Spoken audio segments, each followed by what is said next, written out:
Good morning everyone, welcome back to my channel, welcome to a new blog. আশা করি সবাই তোমরা খুব ভালো আছো। আর আজকে হচ্ছে মঙ্গলবার, এখন ঘড়িতে বাজে সকাল 7:30। আমি তো রান্নাঘরে এসেছি, রান্নাবান্না করছি। আর কি করবো, সকালবেলা উঠেই আগে তড়ি ঘড়ি করে রান্নাঘরে আসতে হয়, নালে কোনো কাজ আমার কমপ্লিট হবে না। আজকেও আমি করছি হচ্ছে তোমার শাক ভাজা বসেছি, যে দিকে রসুন ফোড়ন দিয়ে আজকে আমি একটু শাক করছি। শাকটা এমনি খাওয়া ভালো, আর আজকে স্পেশালি মামামের জন্যই করছি। কালকে না লঙ্কা দিয়ে দিয়েছিলাম, তো ওকে দিইনি। আজকে আর লঙ্কা দেবো না, আজকে দিদির জন্য আগে ইয়ে করবো, রেখে রাখবো। আর কারণ ও বললাম না খেতে চাইছে না, একটু চেঞ্জ করতে হবে। আর শাক ভাজা খেতে মামাম ভালোবাসে। আর এইখানে আমি আবার কাবলি ছোলা সেদ্ধ বসিয়েছি। আজকে ব্রেকফাস্টে রুটি হবে, আর এটা রাত্রেবেলার জন্য আর কি থাকবে। তো সেই হিসাবে একদম বেশি করে 250 ছোলা বসিয়েছি আমি। বাট প্রেশার কুকারটা একটু মানে ছোটো হয়ে গেছে, এটা বড়োটাতে বসলে মনে হয় ভালো হবে, দেখা যাক হয় কি না। আর বাকি হচ্ছে মাছ আমার কালকে তো ছিল, ওই মাছটাই আজকে হবে। আজকে আর পেঁয়াজ দিয়ে করবো, পাবদা মাছ যে কটা রয়েছে। আর মাছের মাথা বললাম, আর লোটে মাছ বললাম। লোটে মাছটা আমার সবসময় পাওয়া যায় না, তো লোটে মাছটা আমি রেখে দেবো কালকে জন্য। আর মাছের মাথা দিয়ে আজকে বানাবো মুড়ি ঘন্ট। আমার বর বলেছে আজকে একটু মুড়ি ঘন্ট বানিয়ে, ওর ডিমান্ডে, স্পেশাল ডিমান্ডে আজকে মুড়ি ঘন্ট। বাকি এই প্রেশার কুকারে একটা সিটি বলে নামিয়ে এখানে চা বসাবো। আর মামামকে আজকে স্কুলে পাঠাতে হবে। কালকে সবজিগুলো ধুয়ে রেখে দিয়েছিলাম, দেখো সব জল ঝরে গেছে। এবার এগুলো আলাদা আলাদা প্যাকেট করে রাখবো। কুমড়োটা বেশি পাকা কুমড়ো পেলাম না, বেশি পাকা কুমড়ো আসছে না। পাকা কুমড়ো আবার বাবা খেতে ভালোবাসে, এইটাই পেলাম। আপাতত কলাটা সরাই। মাম্মামকে আজকে ভাবছি টিফিনে মানে স্কুলে একটা এই কলা দিয়ে দেবো।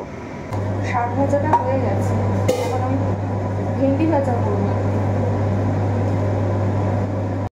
কথায় বলে না, সময়ের সাথে সাথে মানুষ সব কিছু শিখে যায়। কথাটা কিন্তু একেবারেই সত্যি কথা। বিয়ের আগে রান্নাঘরে সেরকম একটা ঢুকতে হতো না বলে বিয়ের পরে কিন্তু আমাকে অনেকটা শিখতে হয়েছে। কোনটা ধনে গুঁড়ো আর কোনটা জিরে গুঁড়ো সেটাই আমি প্রথমে জানতাম না, আস্তে আস্তে সব কিছু শিখেছি, জেনেছি। ডালও আমি চিনতাম না ঠিকভাবে, জানো তো, কোনটা যে মটর ডাল আর কোনটা যে ছোলার ডাল, কোনটা যে বিউলির ডাল আর কোনটা যে অড়হর ডাল, খেয়েই এসেছে, কিন্তু সেটা যে চিনতে হয় সেটা কিন্তু আমি বিয়ের পরেই শিখেছি। আর কি বলবো, রান্নাবান্না সেরকমভাবে তো পারতাম না, আস্তে আস্তে দেখে দেখে শিখেছি। আর আমার হাজবেন্ডও তো আমাকে প্রথমে রুটি করা শিখিয়েছে, সেটা তো তোমাদের আগেই বলেছি। রুটিটাও আমি আগে পাঁপড়ের মতো করতাম, জানো তো, কিন্তু সেইগুলোই আমার হাজবেন্ড আর আমার শাশুড়ি খেয়ে নিত, কিছু বলতো না। আস্তে আস্তে তারপরে করতে করতে হয়েছে। আর কি বলবো, আর এই যে এখন হচ্ছে মানে রান্না করতে করতে, এক্সপেরিমেন্ট করতে করতে আস্তে আস্তে সব কিছু শিখে গেছি। বিয়ের আগে রান্না সেরকমভাবে করিনি বলে বিয়ের পরে কিন্তু একটু অসুবিধা হয়েছিল সব কিছু জানতে, বুঝতে, শিখতে। কিন্তু ধৈর্য সহকারে বলে না, ধৈর্য নিয়ে থাকলে মানুষ একটা সময় সব কিছু শিখে যায়।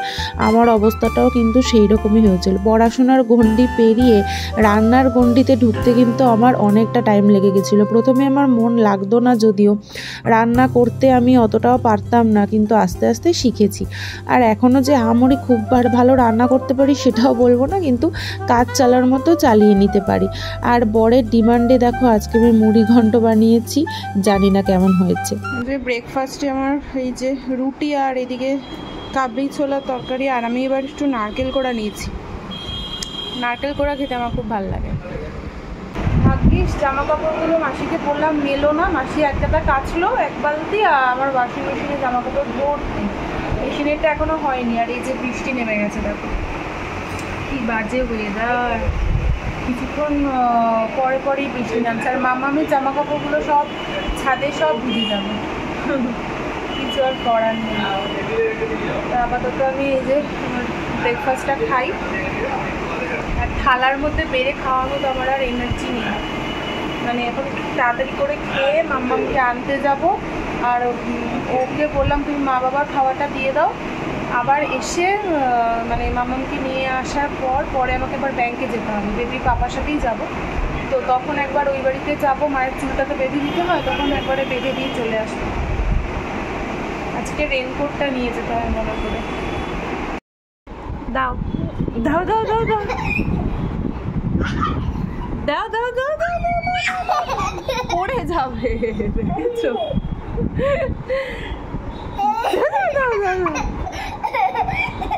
এদিকে চলে আসো, ওদিকে চলে আসো, কাছে চলে আসো। কি হলো, চলে যাচ্ছ কেন? তাহলে ডগি নিয়ে নিচ্ছি। ডগি কি হলো? মামামকে স্কুল থেকে নিয়ে এসেছি আর আমি ড্রেস ছাড়িনি, 11:15 বাজতে যায়। ও আসলে ওর সাথে যাবো হচ্ছে ওই বাড়িতে, তোমার খাওয়াটা দিয়ে তারপরে আবার ব্যাংকের কাজ আছে। আর আমি ভাবছি ভাতটা বসিয়েই যাব, ততক্ষণে আমার মানে হয়ে যাবে আশা করি। আধা ঘন্টা তো লাগবে, ভাত হতেও আধা ঘন্টা লাগবে, একদম কমিয়ে রেখে যাব। আর জামা কাপড়টা কী করবো, নিয়ে আসবো। আর বেবির পাপার জন্য যে জামা কাপড় এখানে আমি বার করে রেখেছি। আর ও কী করে, আমি খাটের ওপর যদি জামা কাপড় বারও করে রাখি, ওকে আবার আলমারি থেকে বার করে পরে দেয়। আর যখন বার করা থাকে না তখন বলে জামা কাপড়টা একটু বার করে দাও। আজকে দেখবো কি করে, রেখেছি তো, এটা চোখে পড়ে কিনা।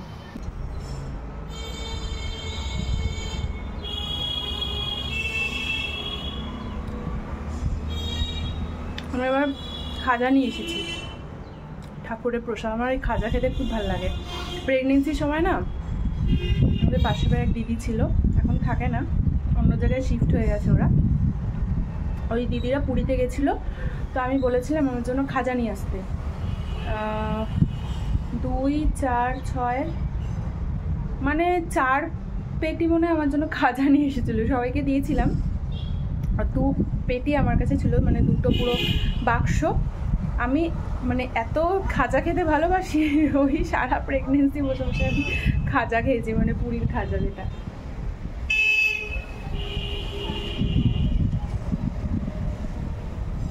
খুব ভালো খেতে, একটু নরম হয়ে গেছে কিন্তু খুব টেস্টি। খাওয়ার প্যাক করা হয়ে গেছে, এখন যাব হচ্ছে একটু ওই বাড়িতে। আসো, কি রোদ বাইরে গো। আও আও,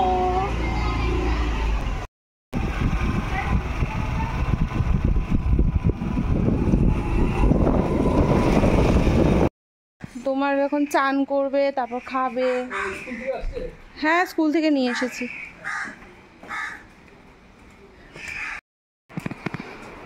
গরম হচ্ছে তো।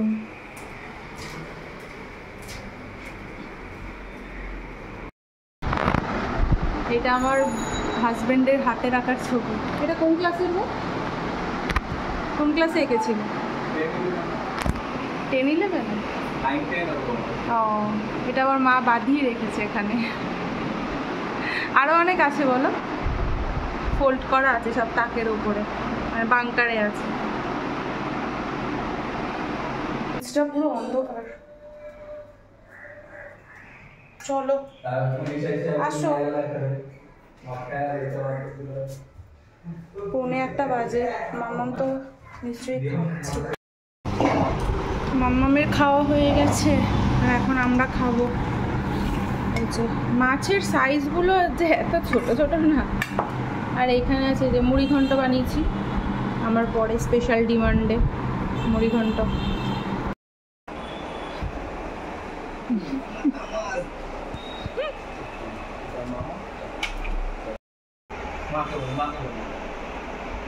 কোথায় যাবে? নিয়ে যাব না, তুমি খাওনি কিছু না।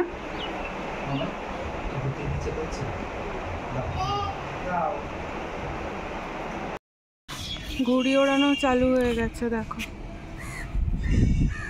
একটাই ঘুড়ি উঠছে, একটাই উঠছে ঘুড়ি এখানে। কি ওই দেখো মামা, কাইট, এই যে কাইট। তুমি কাইট ওড়াবে? হ্যাঁ, কি ঘুড়ি? বেবি চলে যাচ্ছে কেন? কি বেবি খেলবে না? খেলু খেলু করো একটু, এদিকে আসো। ও মা, ওখানে কিন্তু আছে টিকটিকি আছে, যাবেন না, একটু খেলো। হ্যাঁ গুজু গুজুটা। সন্ধ্যাবেলা এখন একটু এই যে মুড়ি নিয়ে এসেছি, মুড়ি খাবো বলে। তোমার এমনি নর্মালি চানাচুর আর একটু নিমকি ছিল, ওই দিয়ে মেখে এসেছি, মানে মেখে এনেছি। আর এই বেবির পাপাকে দিলে এরকমভাবে খাবে না, ওকে দিলে সুন্দরভাবে পেঁয়াজ, তারপরে একটু সস, সব কিছু দিয়ে ভেলপুরি টাইপের করে দিতে হবে। আর এই যে পাকা পুরি চলে এসেছে মুড়ি খেতে। ঠিক করে বসো তো শোনা, লাগবে তোমার। আমার মেয়ে আবার মুড়ি খেতে ভালোবাসে। আর বই খাতা ছড়িয়ে দিয়েছে, মানে পড়াশোনা করবে, আমিও একটু ওকে নিয়ে বসাবো। বিকেলবেলা দুধ মুড়ি দেওয়া হয়েছে, কান্না কি খাবে না দুধ মুড়ি। এবার কি দেওয়া যায় রোজ রোজ বলো তো, খাওয়া নিয়ে খুব ঝামেলা করছে। আবার হয়তো ঠিক হয়ে যাবে, বকাঝকা করলে তো একদমই খাবে না, আরোই খাবে না। আর বোন ফোন করেছে, রোজই একবার করে ওর সাথে ভিডিও কলে কথা বলে, ফোন করার সাথে সাথে নালিশ করে দিল মাম্মি বকেছে।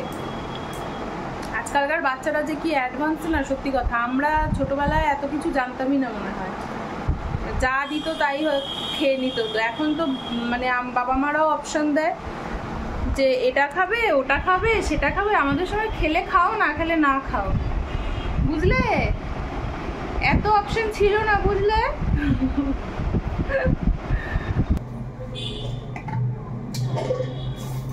মামার খাওয়ারটা বসিয়ে দিই, 7:30 বেজে গেছে। ভাত আর আলু সিদ্ধই রাত্রিবেলা খায়। কালকে একটু গোবিন্দভোগ চালের ভাত দিয়েছিলাম। এবার রোজ রোজ না গোবিন্দভোগ চালের ভাত খাওয়াটা উচিতও না। এবার আমার মেয়ে আবার রুটি খেতে ভালোবাসে, কিন্তু দুধ রুটি না, রুটিটা চিবিয়ে চিবিয়ে টেনে মানে খাবে। এবার শুকনো শুকনো রুটি খাওয়া যায়, তো তার সাথে এবার কি দেব? ভাজা বা তরকারি দিয়ে কি খেতে পারবে এখন বাচ্চা মানুষ? কি সমস্যা বলো তো খাওয়ার।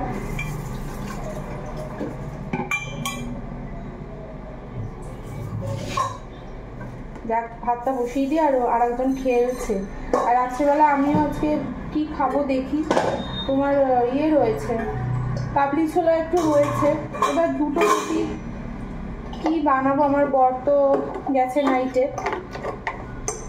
ও বললো বাইরে থেকে কিছু একটা খেয়ে নেবে। আমিও একটা কিছু খেয়ে নেবো, দেখি কি খাওয়া যায়। যখন আমার মেয়ে খায় না না, আমি তখন মানে ভাত এরকমভাবে খেতে চায় না, তখন আমি কি করি, একটু বেশি মানে পাতলা করে দিই ভাতটা, একটু স্যুপ স্যুপ টাইপের হবে, জল জল, নরম নরম, একটু পাতলা পাতলা হলে কি হয় বলো তো, এই চামচ দিয়ে খেয়ে নেবে। চিবিয়ে চিবিয়ে ধরো খেতে ইচ্ছা করছে না, গিলে গিলে খেয়ে নেবে। এবার সেরকম কোনো কাজ নেই। এই যে জামা কাপড়গুলো ভেজা ছিল। কি হয়েছে? এই তো মাম্মি। আর আমি হচ্ছে তোমার বেবি পাপার জামা কাপড়গুলো এখন একটু গোছাবো। হ্যাঁ, ওটা ননো, জামা কাপড়গুলো ওর আলমারিতে একটু গুছিয়ে রাখবো, কারণ তোমার হয় না বারে বারে জামা কাপড়গুলো বার করা হয়, ঢোকানো হয়, কি একটু অগোছালো হয়ে যায়। এখন কি হয়েছে? বল খেলবে? বল খেলবে? বল খেলবে? ওই বাবা, ওর মতো খেলুক, আমি জামা কাপড়গুলো গোছাই। বেবির পাপার জামা কাপড় গোছাতে বসেছি, আর যেগুলো পুরনো সেগুলো আমি সব সাইড করে করে রাখছি। নিজেরগুলো কিছু মানে ইয়েও করে না, পুরনোগুলোই পড়তে থাকে। তোমার আমি কি করছি, যেগুলো একদম খারাপ হয়ে গেছে ধরো, ওগুলো না সরালে ওগুলো পড়তেই থাকবে। তো ওই জন্য আমি অনেক কিছু বাতিল করে দিচ্ছি। কালকে একবার ওকে দেখাবো আসলে, তারপরে আমি ইয়ে করবো। এর আগে সেই বহুদিন আগে আমি শার্ট, তারপর প্যান্ট, এগুলো সব ইয়ে করে দিয়েছিলাম, বাদ দিয়ে দিয়েছিলাম, যেগুলো ধরো পরছে না, আর একজন খেলেই যাচ্ছে। আর আজকে যে রেগুলার পরার তোমার এখানে অনেক টি শার্ট এগুলো রয়েছে, তারপর ঘরে পরার যেগুলো শর্টস সেগুলো সব বাদ দিচ্ছি। ওগুলো এখন মানে যেগুলো পরবে না, তাহলে কি বলতো আলমারিটা পরিষ্কার থাকবে, ক্লিন থাকবে। নাহলে এত মানে জামা কাপড়ের স্তূপ হয়ে যাবে। কি করছো? ও বাবা সাইকেলে চড়াচ্ছে ভালুকে, ও চড়তে পারে? ঠিক আছে চড়াও, আর কি করবো বলো, একা একা বাচ্চা মানুষ চড়া ঝুনু মামাটা